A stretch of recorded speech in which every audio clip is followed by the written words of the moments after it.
एक छोटे से गांव का नाम था चांदपुर। ये गांव हरी भरी खेतों, मिट्टी की खुशबू और साफ हवा के लिए मशहूर था। लोग आमतौर पर किसान थे। सुबह सूरज निकलते ही खेतों में काम शुरू कर देते और शाम ढले घर लौट आते। इस गांव में एक लड़का रहता था, मोहन। मोहन के पिता रघुनाथ एक गरीब किसान थे और माँ सावित्री घर का काम संभालती थी। मोहन स्कूल जाता था, लेकिन स्कूल से आने के बाद खेतों में पिता की मदद करता। उसका सपना था कि एक दिन अपने गांव का नाम रोशन करे। मोहन की एक खास बात थी, वो बहुत ईमानदार और मेहनती था। गांव के लोग उस पर पूरा भरोसा करते थे। एक दिन मोहन स्कूल से घर जा रहा था। रास्ते में उसने देखा कि एक पुराना लेदर का बैग जमीन पर पड़ा है। उसने बैग उठाया तो वो काफी भारी था। मोहन ने बैग खोला तो उसमें सोना, चांदी के गहने और कुछ कागज थे। उसका दिल एक पल के लिए उछल पड़ा। ये सब मेरे पास रहा तो हमारे गरीबी के दिन खत्म हो जाएंगे। ये किसी और का है। अगर ये खो गया है तो उस इंसान का क्या हाल होगा। मोहन ने फैसला किया कि ये बैग तुरंत गांव के सरपंच के पास ले जाएगा। जब मोहन सरपंच हुकुम सिंह के घर गया और बैग दिया तो सरपंच हैरान रह गया। अरे बेटा, ये तो सेठ गोविंद का बैग है। कल ही वो मंडी से लौट रहे थे और कह रहे थे कि उनका बैग कहीं गिर गया है। थोड़ी देर में सेठ गोविंद खुद आ गए। बैग देखते ही उनकी आंखों में आंसू आ गए। बेटा, तुमने तो मेरी जिंदगी ही बचा ली। इस बैग में मेरी बेटी की शादी के गहने और कागज थे।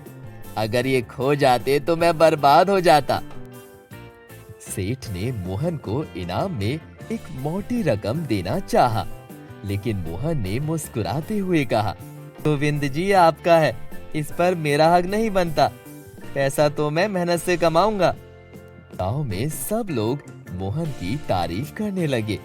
बच्चे तक उसकी मिसाल देते। मैं भी मोहन भैया जैसा ईमानदार बनूंगा। कुछ दिनों बाद गांव पर एक मुसीबत आ गई। पास के तालाब का पानी सूखता जा रहा था। गांव की खेती इसी पानी पर निर्भर थी। अगर पानी खत्म हो जाता तो फसल बर्बाद हो जाती। सरपंच ने गांव के सब बड़े लोगों की मीटिंग बुलाई। सब अपने अपने सुझाव देने लगे, लेकिन कोई भी काम का नहीं था। अगर हम सब मिलकर एक नई कैनाल बनाएं, जो नदी से पानी लेकर तालाब में डाले, तो ये समस्या हल हो जाएगी। हर घर से थोड़ा पैसा और थोड़ा मेहनत मिले तो काम हो सकता है।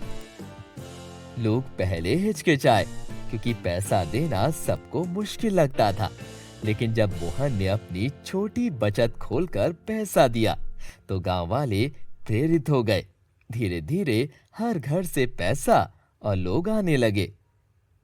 अगले कुछ हफ्तों तक गांव वाले दिन रात कैनाल बनाने में लगे रहे। मोहन स्कूल के बाद आता, पत्थर उठाता, मिट्टी भरता, पानी लाता। उसकी मेहनत देखकर गांव के बड़े लोग भी काम में लग गए। आखिरकार एक मजबूत कैनाल बन गई, जो नदी का पानी तालाब तक लाती थी। तालाब फिर से पानी से भर गया। खेतों में हरियाली छा गई और गांव में खुशियां लौट आईं। पुल यानी कैनाल के उद्घाटन के दिन गांव में छोटा सा उत्सव रखा गया। सरपंच ने सबके सामने कहा, ये कैनाल बनाने का असली श्रेय मोहन को जाता है। अगर उसने पहले ईमानदारी की मिसाल ना दी होती तो हम उस पर भरोसा ना करते, और अगर उसने ये आइडिया ना दिया होता तो हम आज बर्बाद होते। सब लोग ताली बजाने लगे। मोहन के माँ बाप की आंखों में खुशी के आंसू आ गए। सेठ गोविंद ने मोहन के पास जाकर कहा, बेटा, पहले तुमने मेरा बैग लौटाया था, अब तुमने गांव को बचा लिया। मैं तुम्हारी पढ़ाई का पूरा खर्चा उठाऊंगा। मोहन के लिए ये सपने जैसा था। अब उसे अपनी पढ़ाई छोड़ने का डर नहीं रहा। कुछ सालों में मोहन ने शहर में इंजीनियरिंग की पढ़ाई पूरी की और वापस गांव आया। लेकिन उसने शहर में नौकरी करने के बजाय अपने गांव के लिए काम करना पसंद किया।